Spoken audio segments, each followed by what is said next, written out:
This video will demonstrate the lace bind off Purlwise. This example here is on my mill trail mitts, where I have used it to complement an Estonian cast on. You can use it in different cases. It has some nice flexibility, but it's still a strong bind off, if that can make sense.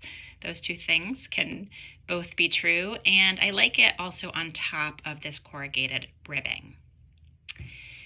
Now, when you do the lace bind off Purlwise, you do want to do a setup round in whatever color you choose to bind off. So here you see I've used the color in the purl stitch column,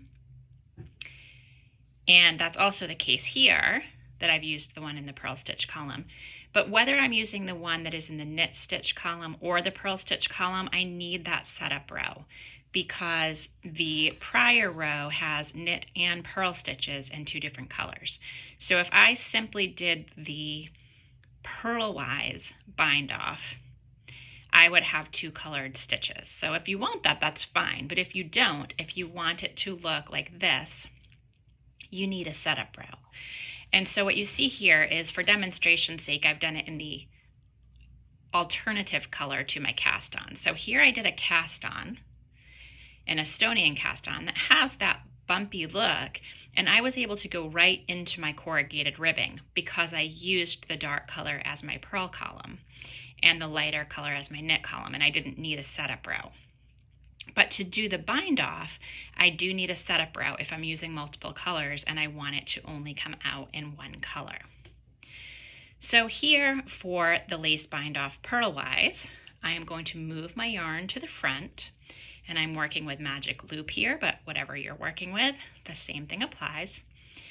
And I am going to purl the first stitch.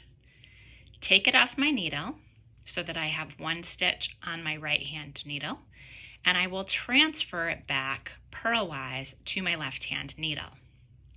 Now I will purl the first two stitches together through the front loop. So I take them off.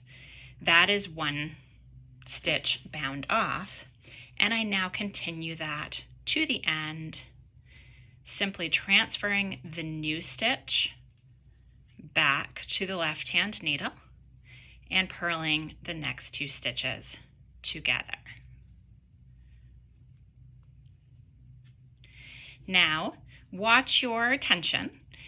Depending on how tightly you knit, you may need to loosen up a little bit.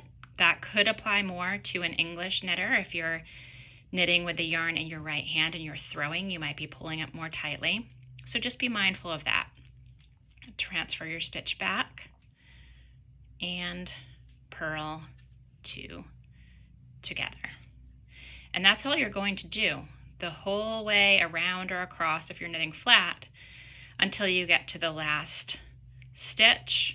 When you have one stitch remaining on your right hand needle, you'll simply cut the yarn, pull it through your last stitch, and use your tail to weave it in and close the gap if you have one. And you get this nice decorative edge here when you're working Purlwise for the lace bind off.